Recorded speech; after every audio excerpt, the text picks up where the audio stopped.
রাত্রি 10টার সময় বেলডাঙ্গা থেকে গাড়ি ছেড়ে আসলাম। আমাদের গাড়িটি খালি হবে গাজল। আমাদের এই গাড়িটি লোড হয়ে এসেছে হায়দ্রাবাদ থেকে। আমি এই গাড়িটি হ্যান্ড ওভার করে নিয়েছি ইনশাআল্লাহ বেলডাঙ্গা থেকে। আমরা আমাদের খালি পয়েন্ট পৌঁছেছিলাম কালকে ভোর 3টের সময়। সকালবেলায় ঘুম থেকে উঠে আমরা দেখি আমাদের আশপাশের দৃশ্যটি। এই হচ্ছে আমাদের কিং আর এটা হচ্ছে পার্টির গোডাউন। এখানে আসলে আমাদের গাড়িটি খালি হবে।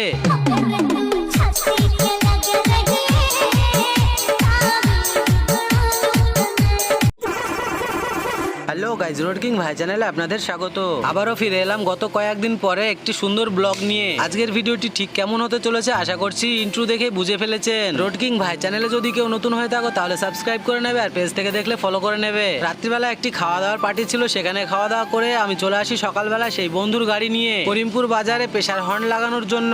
আসলে প্রেসার হর্নটি লাগানোর কারণ হচ্ছে কাঁচামালের গাড়ি কোনো রকম সাইড পাওয়া যায় না টি হর্নে। যদিও প্রেসার হর্ন পশ্চিমবাংলায় বাজানো নিষেধ রয়েছে, তারপরেও বাধ্য সে হর্নটি লাগানোর জন্য, কেননা তার কাঁচামালের গাড়ি সাইড খুবই এমার্জেন্সি, মানে সাইড পাওয়াটা এমার্জেন্সি। বন্ধুর সঙ্গে সকাল 9টা থেকে বেলা 1টা পর্যন্ত করিমপুর বাজে কাটিয়ে দিলাম, কেননা আমি চলে যাব আজকে রাত্রে গাড়িতে। আসলে আমি অন্ধ্রপ্রদেশের গাড়ি আগে চালাতাম, সে গাড়িটি ছেড়ে দিয়েছি, আমাদের দেশেরই একটি গাড়ি ধরেছি। দুপুর বেলায় খাওয়া দাওয়া সেরে বিকেল বেলায় আমি বেরিয়ে পড়েছিলাম আমি আসার জন্য বেলডাঙ্গা।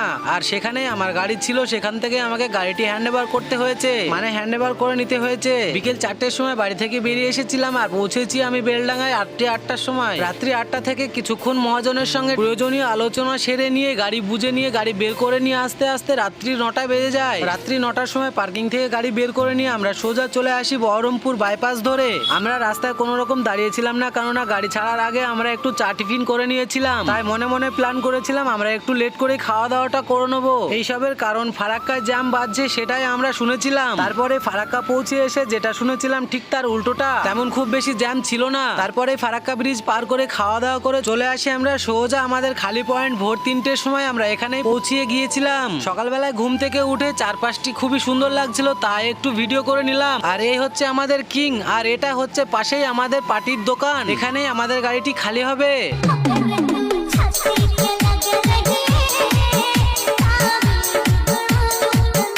আমাদের গাড়ি কখন খালি হবে পার্টিকে জিজ্ঞেস করতেই বললেন একটু লেট হবে লেবারের আসতে। যেহেতু সবাই ঘুম থেকে উঠেছি, চা নাস্তা করার প্রয়োজন আছে, চলে আসলাম আমরা একটি চায়ের দোকানে। এই দোকানটিতেই আমাদের চা নাস্তাটা আমরা সেরে নিলাম। অলরেডি আমাদের পরোটা খাওয়া হয়ে গেছে, এবারে আমরা একটু চা খেয়ে নিলাম। বন্ধুরা আজকের ভিডিওটি এই পর্যন্তই ছিল, বাকিটা দেখাবো পরের ভিডিও। ততক্ষণ ভালো থাকবেন, সুস্থ থাকবেন, ধন্যবাদ।